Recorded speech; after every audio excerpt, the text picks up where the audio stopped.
ایک business man نے خواب میں دیکھا کہ ایک شخص اس سے کہہ رہا ہے تمہاری کمپنی کے گیٹ کے سامنے جو پھل بیچتا ہے اس کو عمرہ کروا دو۔ نیند سے بیدار ہوا تو اسے خواب اچھی طرح یاد تھا، مگر اس سے وہم جانا اور خواب کو نظر انداز کر دیا۔ 3 دن مسلسل ایک ہی خواب نظر آنے کے بعد وہ شخص امام کے پاس گیا اور اپنا خواب بیان کیا۔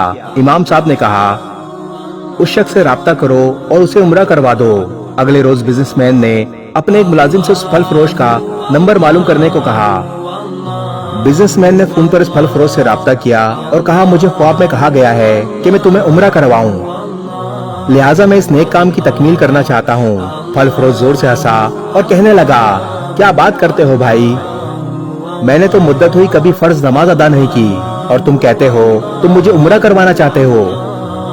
بزنس مین اصرار کرنے لگا اور اسے سمجھایا میرے بھائی میں تمہیں عمرہ کروانا چاہتا ہوں، سارا خرچہ میرا ہوگا۔ خاصی بحث کے بعد آدمی شرط پر رضامند ہوا کہ ٹھیک ہے میں تمہارے ساتھ عمرہ کروں گا، مگر میرے تمام اخراجات تمہارے ذمہ ہوں گے۔ وقت مقررہ پر جب ایک دوسرے کو ملے تو بزنس مین نے دیکھا کہ واقعی وہ شکل و صورت سے کوئی اچھا انسان نہیں دکھائی دے رہا تھا۔ اس کے چہرے سے آیا تھا کہ وہ نماز کم ہی پڑھتا ہے۔ اسے بڑا تعجب ہوا کہ یہ وہی شخص ہے جسے عمرہ کروانے کے لیے خواب میں 3 مرتبہ کہا گیا۔ دونوں مکہ مکرمہ عمرے کے لیے روانہ ہو گئے۔ میقات پر پہنچے تو غسل کر کے احرام باندھا اور حرم شریف کی طرف روانہ ہوئے۔ انہوں نے بیت اللہ کا طواف کیا، مقام ابراہیم پر 2 رکعت نماز ادا کی، صفا و مروہ کے درمیان سعی کی، اپنے سر کو منڈوایا اور اس طرح عمرہ مکمل ہو گیا۔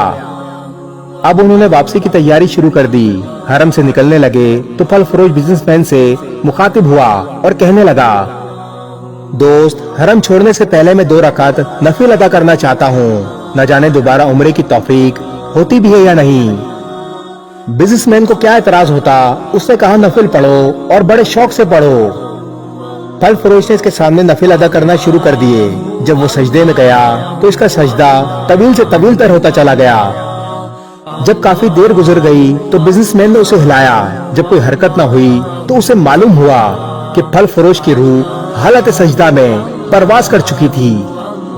پھل فروش کی موت پر اسے بڑا رشک آیا اور وہ رو پڑا، یہ تو حسن خاتمہ ہے، کاش ایسی موت میرے نصیب میں ہوتی۔ اس خوش قسمت انسان کو غسل دیا گیا اور حرم میں ہی اس کی نماز جنازہ ادا کی گئی۔ ہزاروں فرزندان اسلام نے اس کا جنازہ پڑھا۔ وفات کی اطلاع اس کے گھر والوں کو دی جا چکی تھی۔ بزنس مین نے اس کے گھر کا تمام خرچہ اپنے ذمہ لے لیا۔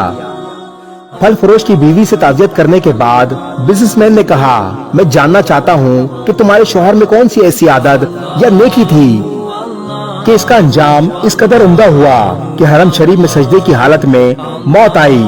بیوی نے کہا بھائی میرا خاوند کوئی نیک آدمی تو نہیں تھا، میں اس کی کوئی خاص خوبی تو بیان نہیں کر سکتی، ہاں مگر اس کی ایک عادت ضرور تھی کہ وہ ہمارے ہمسائے میں ایک غریب بیوہ اپنے چھوٹے بچوں کے ساتھ رہتی ہے۔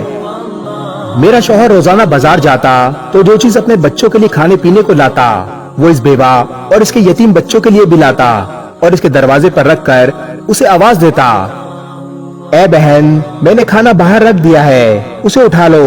یہ بیوہ عورت کھانا اٹھاتی اور آسمان کی جانب سر اٹھا کر دیکھتی اور کہتی اے اللہ رب العزت آج پھر اس نے میرے بھوکے بچوں کو کھانا کھلایا، اے اللہ رب العزت اس کا خاتمہ ایمان پر فرما۔ زندگی تو جیسے تیسے بہرحال گزر ہی جانی ہے، لیکن جس قدر ممکن ہو لوگوں کی مدد کیا کریں۔